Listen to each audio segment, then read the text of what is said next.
Have you ever wondered how a building weighing more than 14,000 tons could lean for centuries and still refuse to fall? The Leaning Tower of Pisa is one of the most famous buildings on Earth.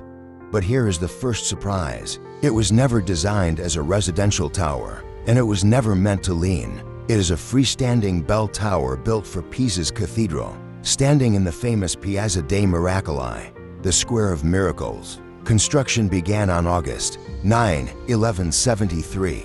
The builders created a massive, circular marble structure on a relatively shallow foundation resting on soft, unstable ground. Then something went wrong. When construction reached the third level, the ground beneath the tower began to settle unevenly. One side sank more than the other, and the tower slowly started to tilt. Imagine realizing that your enormous marble tower is already moving before you have even finished building it. Construction stopped for long periods. Those pauses may have helped save the tower. During the breaks, the weak soil had time to consolidate beneath the enormous load, reducing the rate of settlement. When construction resumed decades later, the builders tried to compensate for the growing tilt. The upper levels were built slightly higher on one side, creating a subtle curve in an attempt to bring the top back toward vertical. But physics had the final word.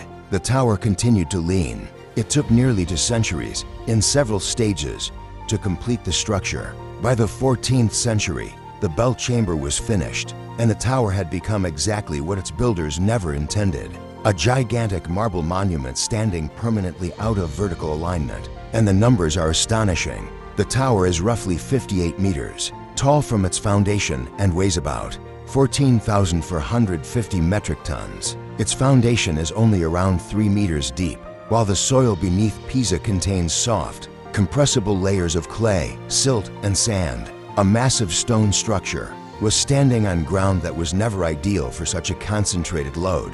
For centuries, the tower survived, but its lean continued to increase. By 1990, the situation had become serious. The tower was closed to visitors after its inclination reached roughly 5.5 degrees, and engineers feared that further movement could threaten its stability. Saving it was incredibly delicate. Engineers eventually used a technique called under-excavation, carefully removing small amounts of soil from beneath the side opposite the lean. As soil was removed in a controlled way, the foundation rotated by tiny amounts in the desired direction.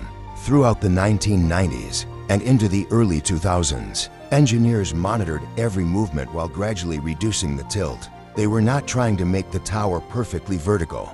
Their goal was to make it stable. The result was extraordinary. The top was brought back by roughly 45 centimeters, reducing the inclination to about 4 degrees. By the early 2000s, the tower had been stabilized. So why didn't the Leaning Tower collapse centuries ago? There's no single magical reason. Its survival comes from a remarkable combination of its geometry, massive masonry, foundation, soil behavior, and the long pauses during construction.